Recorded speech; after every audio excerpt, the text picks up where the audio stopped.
Өнгөрсөн оны 11-р сард Их Британий иргэн 41 настай Нейл Хейвуд Чүнцийн хотын нэгэн зочид буудалд хортой арх уусан байдалтай нас барсан байв.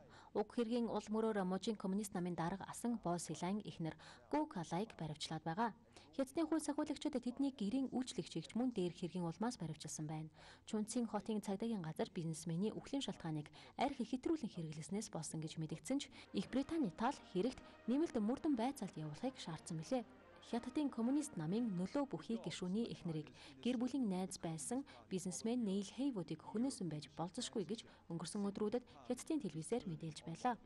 Өнгөрсөн сард Бо Силайг огцруулсан нь Хятадд жинхэнэ шуугиандэгдсэн юм.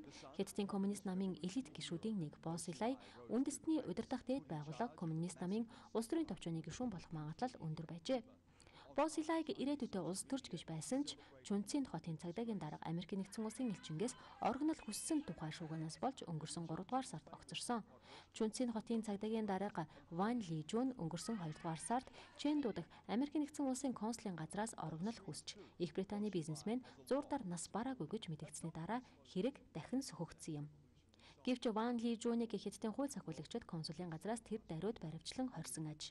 Маогийн үеийн хувьсгалын баатар Бо Илайгийн хүү Бо Силай 30 сая гаруй хүн амтай Чүнцийн хотын коммунист намын ерөнхий нарийн бичгийн даргаар томилогдсноос хойш түүнийг Хятадын ирээдүйн удирдагч болно гэх хүмүүс олон байсан. Гэвч огцорсноос нь хойш түүний зохион байгуулалттай гэмт хэргийн бүлэглэлийн эсрэг хатуу тэмцэл явуулаагүй гэж хэвлэлүүд шүүмжлэлээр болж байгаа гинэ. Бээжингийн нэгэн хуульчин ярьснаар Бо Силай гэмт хэргийн бүлэглэлтэй холбоо сүлбэтэй байсан аж. Учир битүүлгээр нас барсан бизнесмен Хятад бүсгүйтэй гэрлэж тэнд олон жил амьдарсан нэгэн гинэ. Их Британий стратегийн мэдээлэл зөвлөгөөний компаниас мэдээлснээр Нейл Хейвуд Хятадд бизнес эрхэлдэг гадаадын компаниудад зөвлөгөө өгдөг байсан гинэ.